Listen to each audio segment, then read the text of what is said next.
Routine checking এর সময় মুঙ্গিয়াকামি থানার আন্ডারে মুঙ্গিয়াকামি থানার অফিসার স্টাফরা যখন চেকিং করছিল তখন একটি গাড়িকে আটকানো হয়।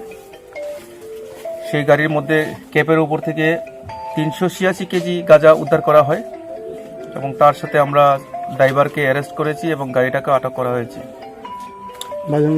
বাজার মূল্য 3 লক্ষ টাকার উপরে হবে।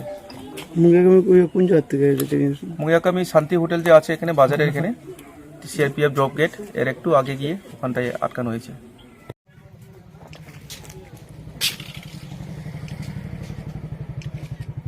चलो जल्दी जल्दी लौट।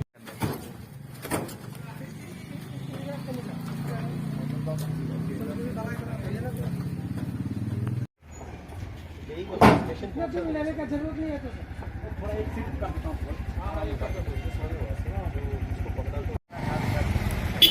बैनर निकालना।